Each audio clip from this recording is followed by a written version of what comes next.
Welcome to the Real Estate Operator Podcast. My name is Steve Olson. Happy week after Thanksgiving. I hope you had an amazing week. I hope you met with family. I hope you had some recharge. I hope whatever you were doing to get back into this business between now and the end of the year, you are fully recharged and ready to go.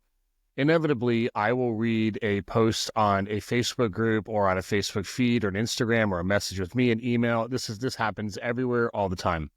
And somebody inevitably asks, hey, I'm thinking about getting into advertising, and I've heard that Facebook ads are only top of the funnel leads. Is that true?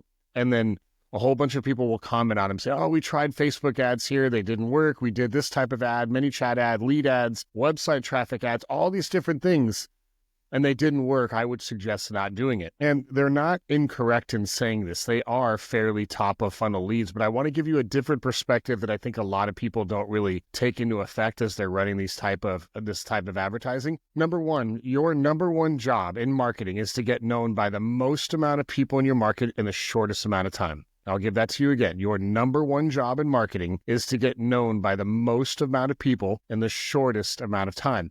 I say shortest amount of time because the more people that we can get to understand who you are as a professional in a compressed amount of time, the more results you're going to get from your marketing. You could spend $10 a day in Facebook ads over the next 20 years, and it will be profitable, I promise you. But if you take that 20-year ad spend and compress it to 6 months, all you're going to do is get to that number much quicker. So we want to compress the amount of time that people have to learn who you are as a professional.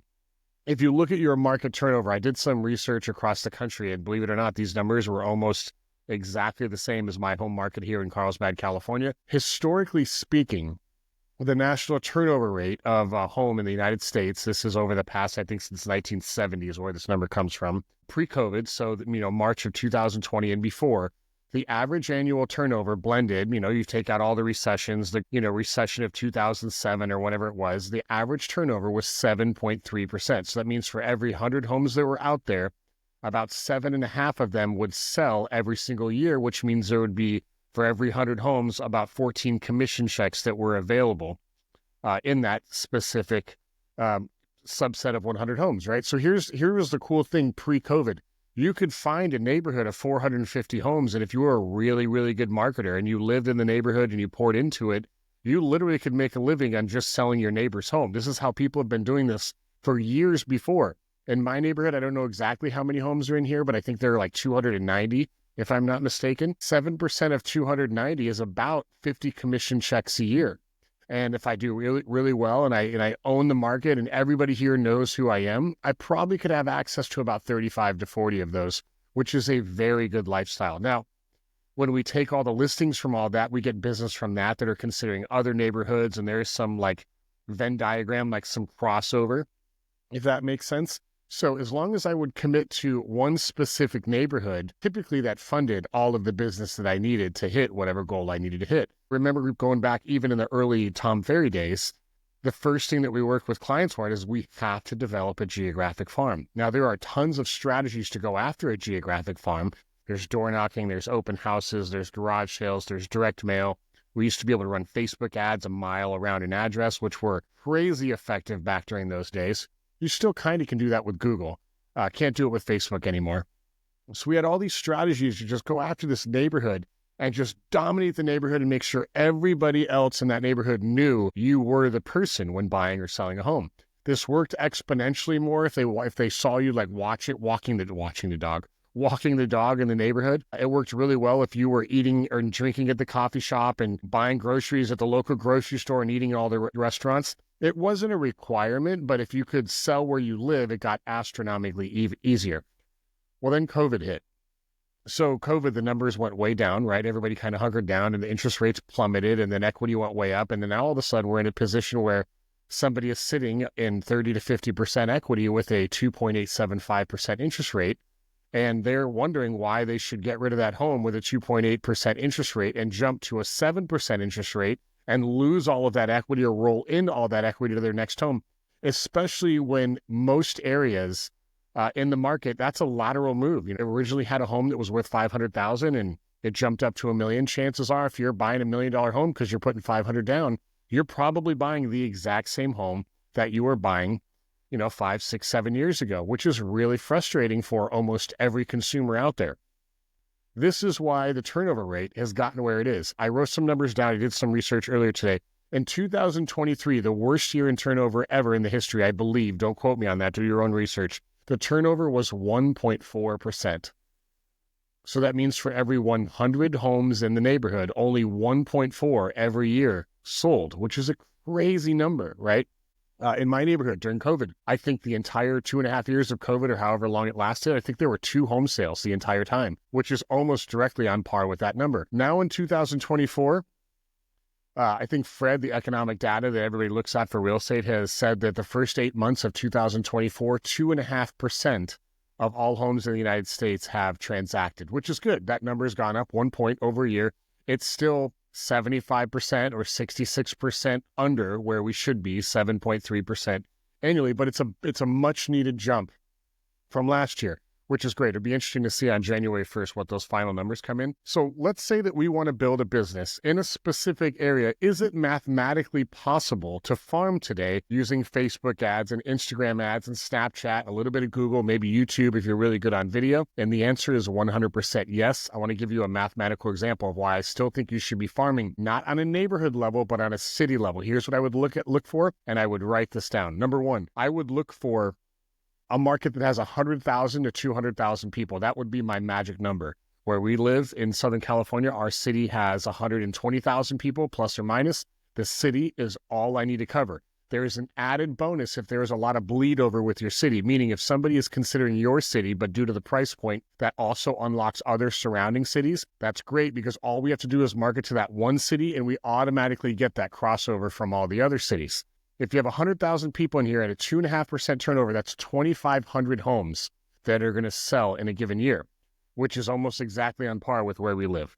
Now, we want to double that because there's 2 sides of every transaction. And I do think this number is going to change over time. I do think the percentage of people that go unrepresented in the future is going to go up. It's not going to go crazy, but it is going to go up.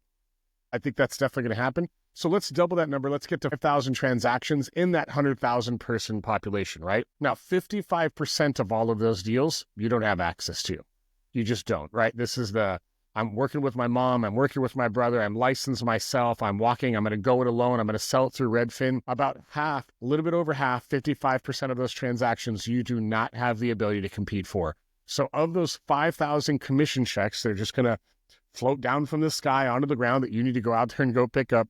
You've got access to about 2,250 of those, or said a different way, 188 of those a month. So the way that I would be thinking about Facebook ads is not top of funnel or bottom of funnel. It's really important that you understand these numbers before I go through this example, right? So if you're in a 100,000 person population, your market's somewhere around 2.5%, you've got access to about 188 commission checks every single month. Now, I don't know if your market's anything like mine. We have a lot of real estate agents in my market, and you would think like, oh, the competition's big. And it is big, but we already accounted for that in the 55%. I want to make sure I'm really clear on that, right? So believe it or not, most people choose their agent based on a couple things. Number one, do I like and trust you? And number two, are you the one that I thought of? And number two is probably the biggest thing. Are you the one that I thought of? Because in the future, if you were to ask somebody, hey, would you have chosen a different real estate agent if you had access to them? Most people probably would say yes. Totally meant to call this agent, but you know what? When we were thinking about selling our home, we just didn't think of them, right? This stuff happens all the time. So we've got access to about 188 of them. So if I know that, my job in marketing now is to condition the entire market of 100,000 people that I am their only perceived choice in marketing. We could do this a million different ways. We can do this with just straight up short form, awesome video marketing with no call to action whatsoever. And I know some of you are like, oh, I don't want to spend money on marketing if I can't get emails. And I feel your pain, right? In the national team that we run, Stoli Network and Real Estate Operator, the podcast that you're listening to right now, we thrive off of our email list, and we definitely want more people on emails. But at the end of the day, you have a choice to make, or the beginning of the day, depending on how you look at it. You have a choice to make. Number one, do you want a whole bunch of people to know who you are, or do you want a pretty good email list? Now, we can do both if you're good enough, right? It's not like you can have one or the other, but I would optimize for brand awareness first, because the more people that can remember your name, the more money you are going to make. This is the number one thing that I would be focused on in 2025. The more people who know your name, the more money you're going to make. Now, in this week's private podcast, maybe if you're on the list, or not maybe if you're on the list, if you are on our real estate operator list, you'll know that we're going to talk about a very specific subject. Can I build a personal brand within a market that has nothing to do with real estate and still make a ton of money in real estate? The answer is 100% yes. In this week's private podcast, I will walk you through how to do that. That is a totally different strategy, or a complementary strategy than what I'm talking about right now. But in a really small market, that strategy works bananas. You should totally look at that. Okay, so if I know that I have access to 188 transactions, and I know that the more people that I can get to know my name, the more money I'm going to make, how do I do that? Well, there's a whole bunch of different strategies. We cover all of that in Real Estate Operator Premium. If you guys haven't checked that out, I'll put a link below in the show notes. You can click there. It's $95 a month. There's no contracts, and we give you every strategy you need to scale your business to 35 deals in 2025. You should totally join that. At 188 commission checks per month, most of you are only looking for 2 to 6 of those deals, right? So we're looking for a very, very small percentage. So where we tend to go is like, oh, there's already this number one agent that does like 140 transactions a year in my market. Like, he crushes everything. Or does he? Or does she? Even at 120 transactions in a year in that market, which is pretty good market share. It's like 4.5%. It's not amazing. They don't own the market. But we're only talking of the 188 every single month that you have access to. They're only consisting of 10 of those 188. So now we only have access to 178. And I already factored that person in, that 55%. So if you're doing the analytics on your market and you see a couple agents that are just killing it, just remember, oh yeah, Steve talked about them. They're in the 55%.